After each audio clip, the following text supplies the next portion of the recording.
How's it going, everyone? Welcome back. Hope everyone is having a lovely day. The Cincinnati Bengals, day one of the draft, select offensive tackle, right tackle, out of Georgia, Amarius Mims. A big pickup here for the Bengals. The Bengals, and we already see the mixed reactions with the Bengals fans, and you understand why. Because this is a Cincinnati Bengals team who historically, of late, has had a hard time drafting offensive linemen.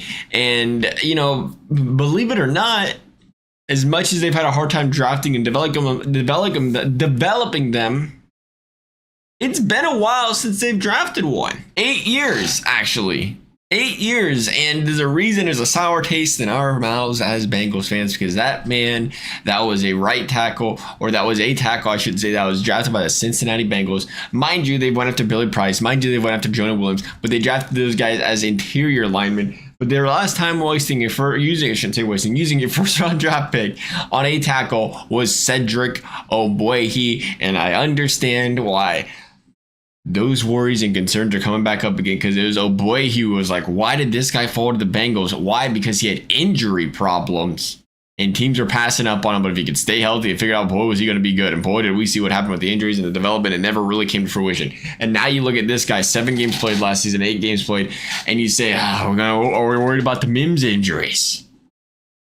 Is that a concern? Maybe. Chances got to be taken. Here's the 4th man off the board. That was a tackle. Understandably so. Hey, you look and say, hey, first thing I thought was less about the injury, more about 4th tackle off the board.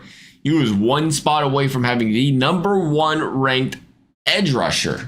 Because of how many offensive players were taken early in the draft, it felt like me. It was like, hey, the Bengals have a chance to be a little aggressive here, move up a little bit in the draft and get the cream of the crop. They elected not to go anywhere. They elected to say, let's stick with the tackle position and now let's take a step back. That's the negative side. That is I see Bengals fans frustrated. Let's speak for the, frustrated. Let's speak for both sides of the parts here.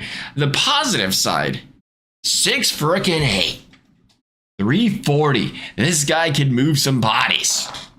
Can help in the run game, can clear some holes, can protect your quarterback. Hasn't allowed a single sack in college football. He allowed 1 QB hurry last season. He is doing it in a Georgia Bulldogs football team that has been the best of the best, the premier program, really, of the last 3, 4, 5 years in college football. Now, a little different last year, of course, but as always, it's been beat Georgia. Their offensive line moves bodies. They win the game in the trenches. They are going up against some of the best teams in the college football. Whether it be in the playoffs, whether it be in the SEC. So this man is seeing top tier competition, and he is playing very, very well. One of my favorite things to do, is you go after those guys in the trenches off the premier powerhouse schools because they are the teams that do the best at moving around opposing teams' defensive lines, moving around teams' opposing offensive lines, and you go after the best of the best in that category. And Amarius Mims feels like one of those guys. He's quick, he's athletic, he can move downfield and help you out in that area. And again, just 21 years old. Let's take a step back on how important this draft pick is for the Bengals. I feel like we gotta look past the Bengals' inabilities of late to really develop an offensive lineman, the worries there, the concerns there.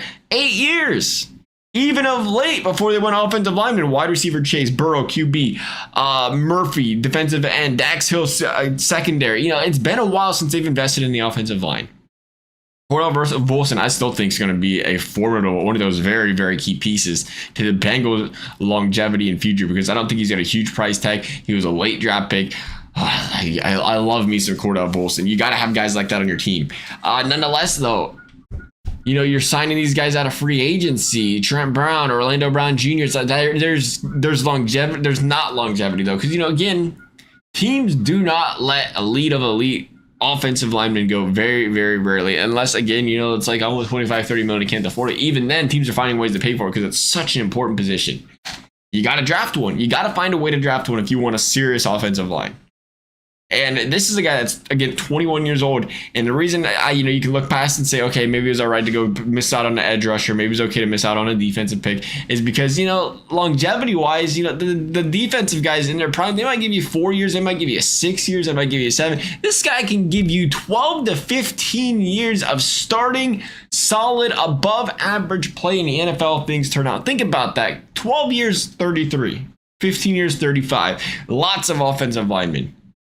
Early 30s, still playing at a high level. And to think, if this guy hits, if this guy turns out, if he comes to play or come up and play to the abilities we know he can, massive upgrade at an offensive line position, the position that is ever so important to have as much continuity as possible, not to have that revolving door of 1-year contracts, 2-year contracts, but to have a staple. If you can say Cordell Wilson, left guard, Amarius Mims, right tackle. Those two guys, next decade, keeping them. You love it. And then you say, okay, now what else can we do? If we can hit on a later draft pick, if we can find some guys that maybe, next year, guys that maybe slide in there, you find another late Cordell Wilson, and all of a sudden you say, okay, now we just need to fill a couple voids in free agency for the long term. And now we can start to really build some continuity in this offensive line and protect Joe Burrow, because the number one priority is protecting Joe Burrow. I thought going into this draft, as much as the defense struggled, as much as T. Higgins went out the door, as much as Trey Hendrickson went out the door, the number one priority is your offensive line. Tight end be all right. Tight end's gonna figure it. I don't care who your tight end is. If he can catch a football, Joe Burrow's gonna give him 500-600 receiving yards. Joe Burrow's gonna find a second receiver, and as long as he can catch a football, he's gonna give you 800 to 1,000 receiving yards, because that is what Joe Burrow does with time and with the football, because he is that kind of quarterback. The concern, obviously, again, you look at the defense and that defensive line and say, hey, if you can win in the trenches, the defense can lock things down. That is going to give you the deep playoff run. But at the end of the day, when you look at the Bengals' offensive line situation, you have to attack it when you can. This is a Bengals team. It might be the only time they pick this high in the draft in the next 10 years. You don't know, right? That's the concern. It's like, well, we go after offensive line next season, we might be getting offensive line 7 off the board. So this is a big pickup for the Cincinnati Bengals. This is a huge addition, and I just said the same thing twice. Pretty pumped about it, though. Thought this was the direction they needed to go. There was a lot of boards that had Mims going to the Bengals. I don't think I guess there was a lot of talk, but I don't think you expected some of the elite talent defensively to be out there still. That's what made things tempting. But at the end of the day, when Mims fell to the Bengals had to be licking their lips and just enjoying, because this guy is going to be a stud by the way it looks. We'll see. Love the all thoughts. Thank you for watching. We'll see you next time.